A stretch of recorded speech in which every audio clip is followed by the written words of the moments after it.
দাঁড়িয়ে সজারু। অবাক করা এই ভিডিও দেখে অনেকেই ভেবেছেন এটি বাংলাদেশের কোনো গ্রামের দৃশ্য, কিন্তু বাস্তবতা বলছে উল্টো কথা।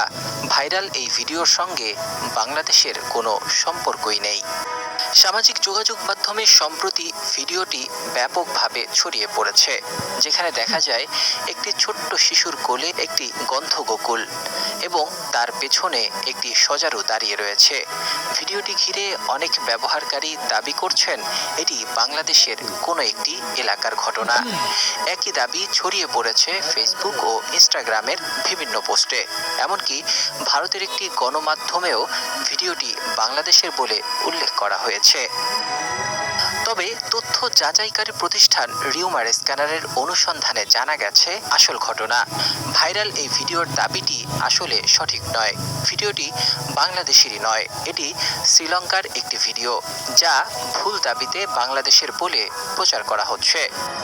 অনুসন্ধানে দেখা যায় গত 22শে জুন শ্রীলঙ্কার নাগরিক প্রভাত সিলভা তার ব্যক্তিগত ফেসবুক প্রোফাইলে প্রথম ভিডিওটি প্রকাশ করেন।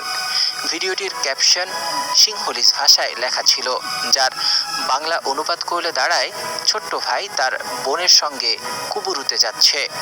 রিউমার স্ক্যানার আরও জানায়, প্রভাত সিলভার ফেসবুক প্রোফাইল ঘেঁটে একই শিশুকে নিয়ে গন্ধগোকুল ও সজারুর সঙ্গে ধারণ করা আরও একাধিক ছবি ও ভিডিও পাওয়া গেছে।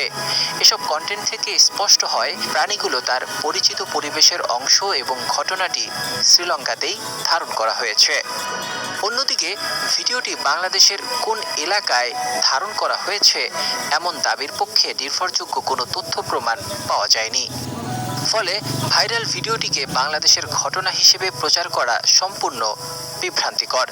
সামাজিক যোগাযোগ মাধ্যমে এ ধরনের আকর্ষণীয় ভিডিও বা ছবি দেখেই সত্য বলে ধরে নেয়ার আগে নির্ভরযোগ্য সূত্র থেকে তথ্য যাচাই করার পরামর্শ দিয়েছেন তথ্য যাচাইকারীরা। বিশেষজ্ঞদের মতে, ভুয়া বা বিভ্রান্তিকর তথ্য ছড়িয়ে পড়ার এই সময়ে সচেতনতা এবং তথ্য যাচাইয়ের অভ্যাসই হতে পারে এসব গুজব প্রতিরোধের সবচেয়ে বড় হাতিয়ার। ডেস্ক রিপোর্ট, 21শে টেলিভিশন।